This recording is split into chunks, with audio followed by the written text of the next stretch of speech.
Tudo bem, gente? Vocês estão me escutando? Estão me escutando, gente? Já tentei 4 vezes entrar nessa live e a live tá totalmente bugada. Alguém me ligou, acho que na hora e tudo bugou, depois não consegui entrar mais. Vocês estão me escutando? Então, vamos lá, gente. Já demorei para entrar e para conectar. Só recapitulando, hoje nós vamos falar como aumentar a eficácia do tratamento nutricional do diabetes, tá? Para os pacientes com diabetes. Então, hoje a gente vai explorar juntos as melhores práticas de abordagem que podem realmente fazer a diferença na saúde e na vida dos nossos pacientes. Então, gente, só porque a live vai ficar gravada, então, só para me apresentar, porque a outra eu já tinha me apresentado e a live caiu. Eu sou Cris Azzolini, sou especialista em nutrição para o diabetes, tá? E o nosso tema de hoje é conversar sobre a eficácia do tratamento nutricional, para que a gente consiga entregar cada vez mais um resultado eficiente para os nossos pacientes, tá? Então, é exatamente isso que a gente precisa. Boa tarde, sejam bem-vindos. A gente precisa definir primeiro, tá? O que esperamos quando falamos em aumentar a eficácia do tratamento nutricional, né? O que nós esperamos com isso, né? O que a gente está buscando? A gente está buscando maneiras de otimizar a gestão dos níveis de glicose, melhorar os hábitos dos pacientes, os hábitos alimentares, sono, né? Tudo que pode interferir no contexto do diabetes, a gente tem que melhorar nesse paciente, né? Então, por exemplo, paciente sedentário, temos que melhorar a questão da prática da atividade física. O paciente tem um sono ruim, isso impacta diretamente no controle da glicemia. Paciente se alimenta mal, vai impactar. Paciente não tem horários, vai impactar. Ainda mais a depender do tratamento farmacológico desses pacientes. Por exemplo, pacientes que usam insulinas como NPH irregular, eles terão mais hipoglicemias à tarde. Então, saber que, de repente, esses pacientes que ficam muito tempo sem comer terão hipoglicemias. Então, identificar situações que vão melhorar hábitos no contexto do diabetes, certo? E esses hábitos não são só alimentares, são hábitos que nós temos que diagnosticar logo já no início, porque nós sabemos todas as situações que impactam o paciente. Por exemplo, o estresse emocional impacta muito na glicemia do paciente. Então, identificar os padrões dos nossos pacientes nos ajuda a aumentar a eficácia do tratamento. Por isso que é importante saber tudo que norteia o diabetes, né? Saber que no diabetes nós vamos além do tratamento alimentar, nutricional e farmacológico. O diabetes em si é uma doença que engloba inúmeros fatores que impactam diretamente no controle da glicemia desses pacientes. Quem aqui já atendeu um paciente com diabetes e que vocês entregaram um plano alimentar e esse paciente com diabetes, ele não melhorou o controle glicêmico e vocês se sentiram perdidos e impotentes, né?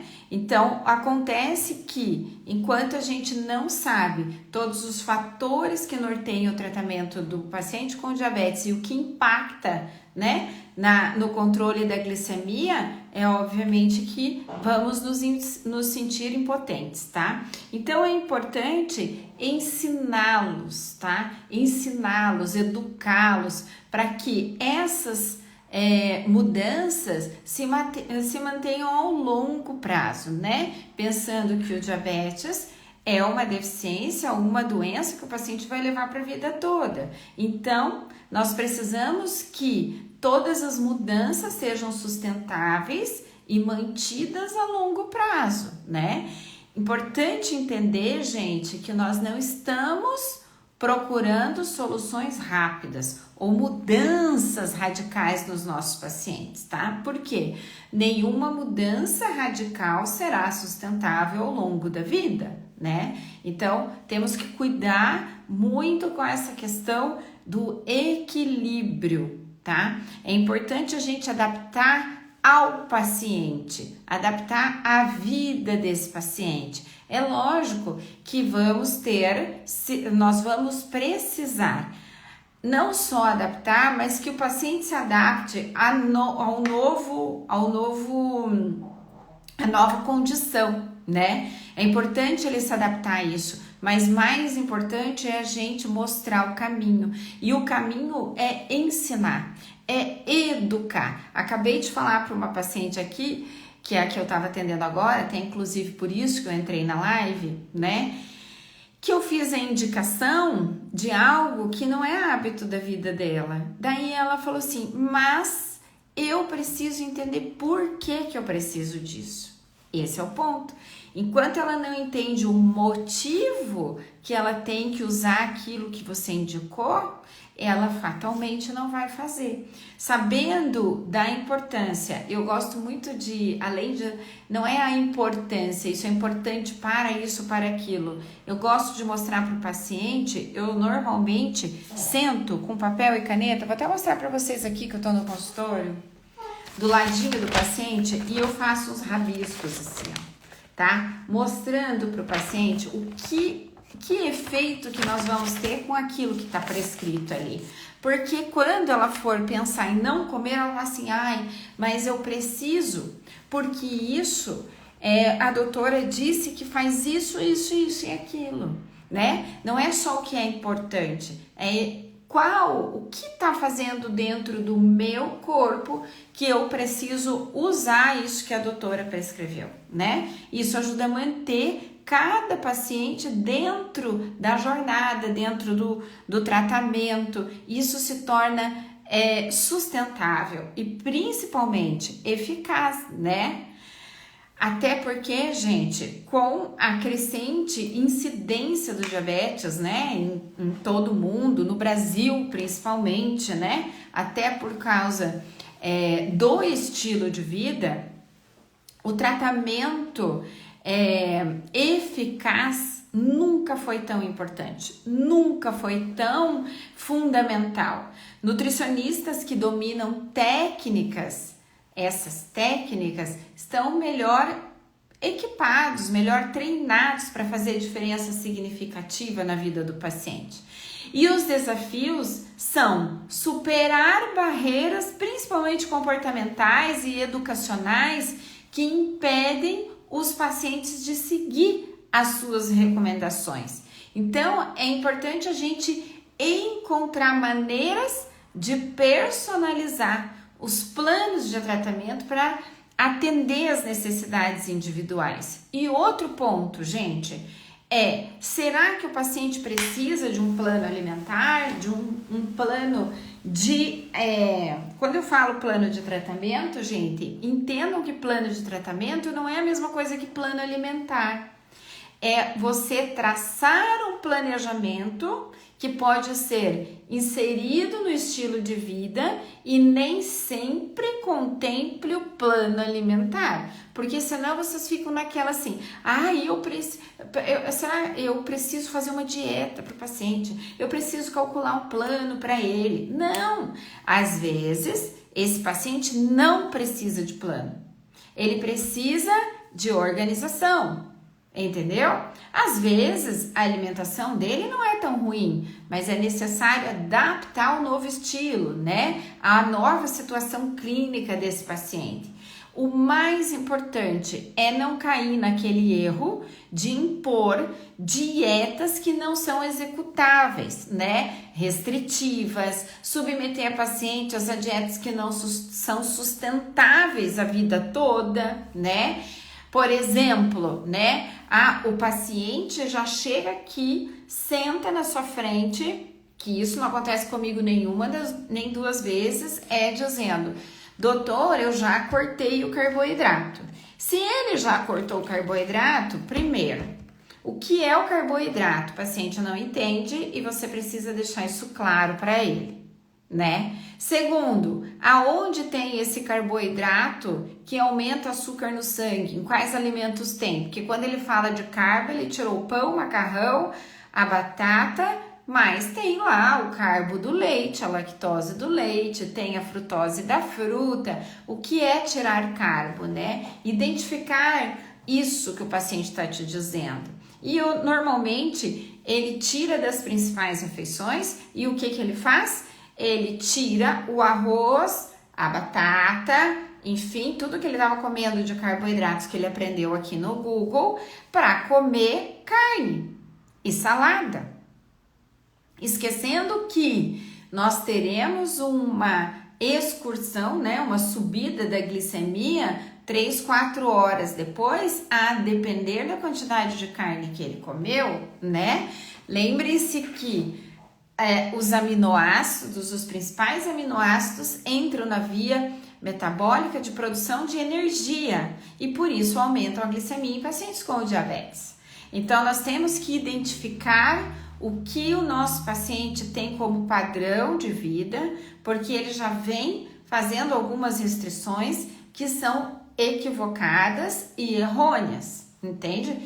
Então, a gente tem que considerar todas essas coisas para não deixar o paciente em dietas restritivas que não vão ser sustentáveis, né, ao longo da vida. Afinal de contas, o diabetes é uma doença que vai para a vida toda, né?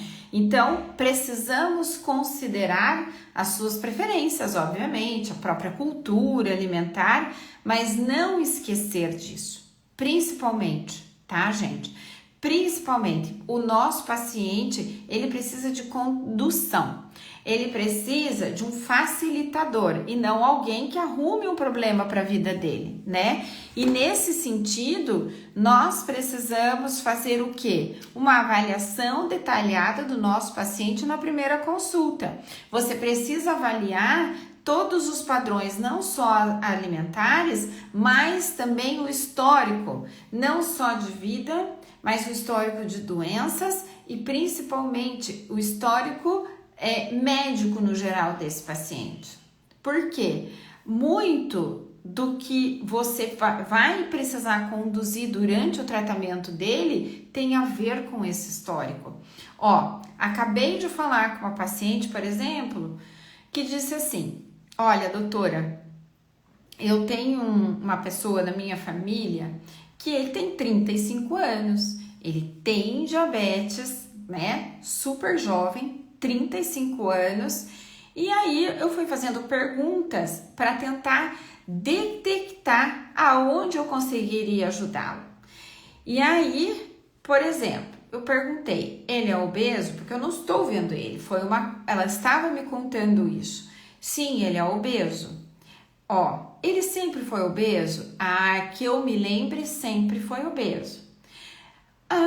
Que interessante, sempre foi obeso, tem diabetes aos 35 anos e perguntei, você sabe se ele nasceu grande, se ele foi uma criança grande? Até isso, gente, para a gente saber qual é o tratamento e qual é o caminho que a gente vai seguir com o tratamento dessa pessoa é importantíssimo.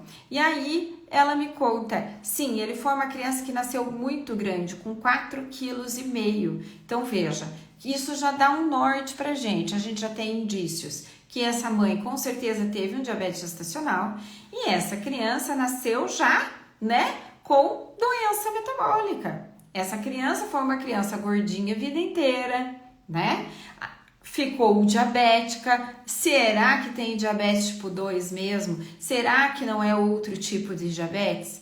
Então, investigar todo esse histórico te ajuda a dar um norte, tá? Ao tratamento. Porque não adianta a gente pegar e entregar de cara uma dieta para esse paciente que está fadado a ele não voltar mais, né? Se é um paciente obeso, qual é o grau de obesidade, né? O quanto isso tudo impacta na fome, na vontade de comer desse paciente, o quanto ele tem aquela fome como beliscador, é mais por doce, é mais por salgado, tudo isso a gente tem que identificar esses padrões, tá? Além disso, gente, estabelecer metas, mais metas que sejam alcançáveis, sustentáveis. É importante estabelecer metas da seguinte forma: vamos no primeiro passo fazer isso, né?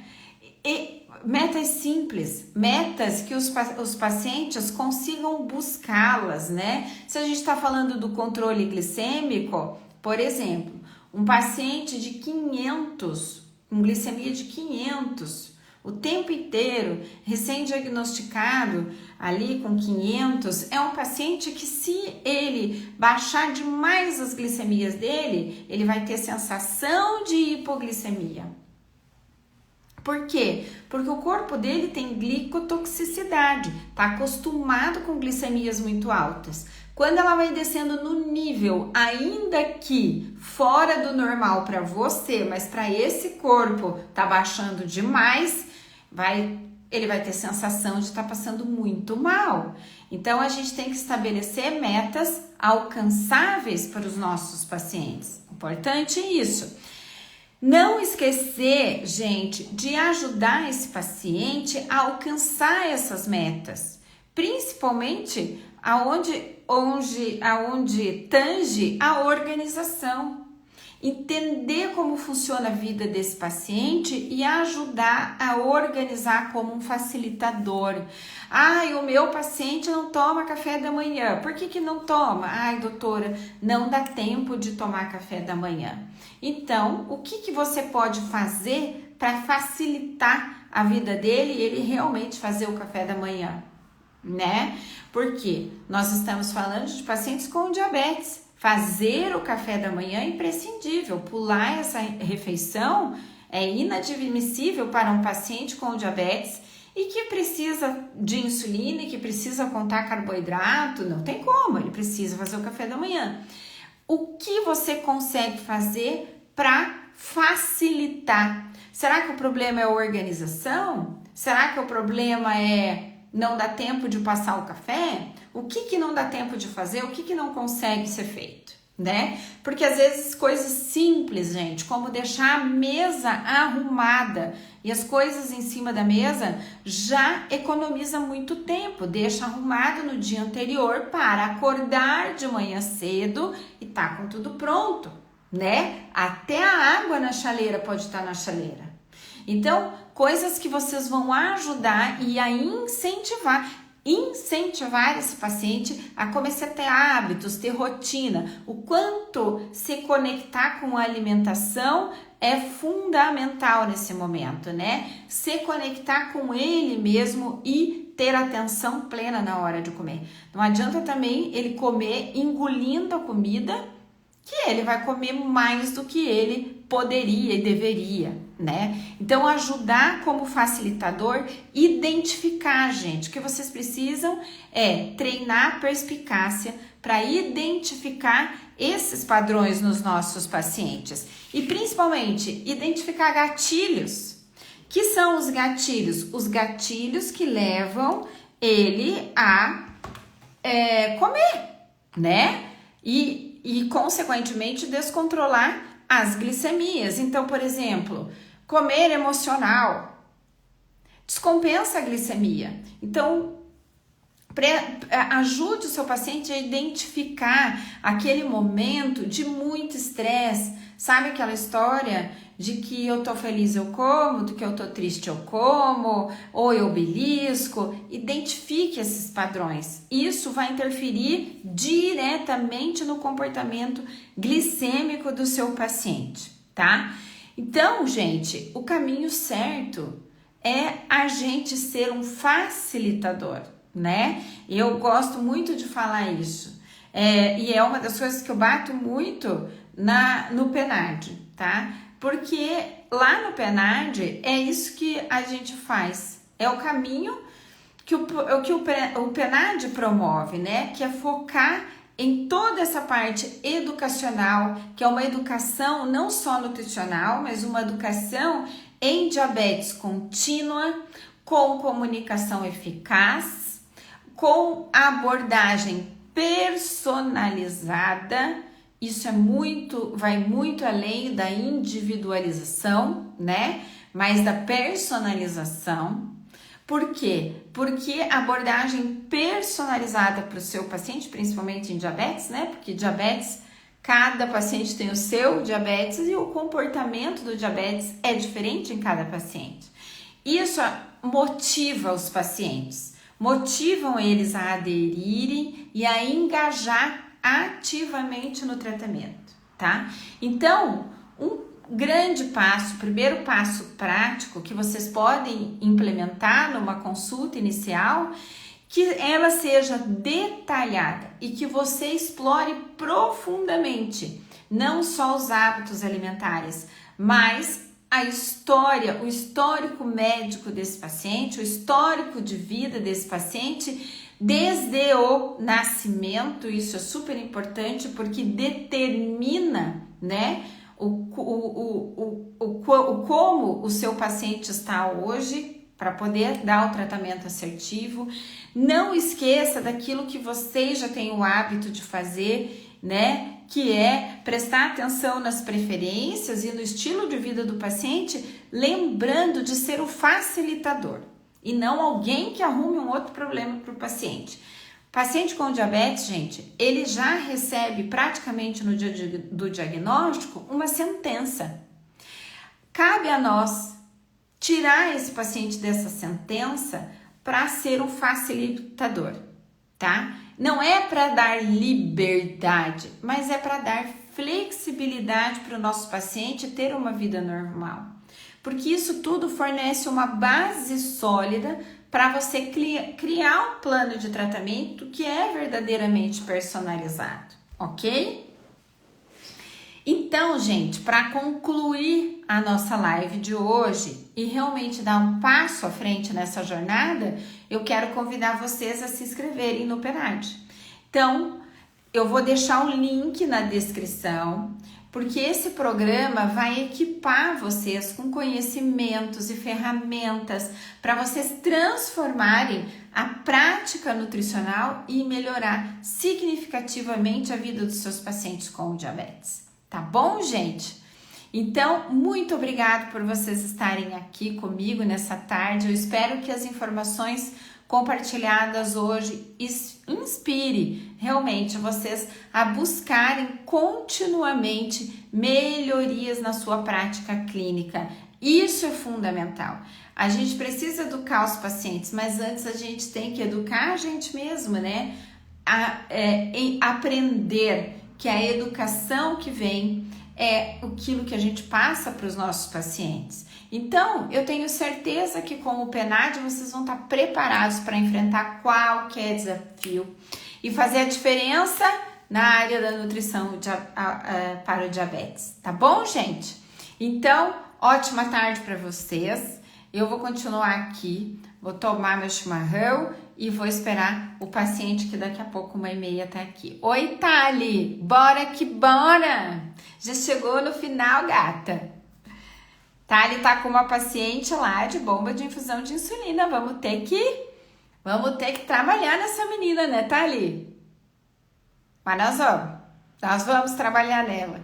Depois você manda pra mim amanhã que horário que vai ser a sua consulta pra eu tá lá te ajudando. Tá bom? Um beijo, gente, fiquem com Deus e até amanhã.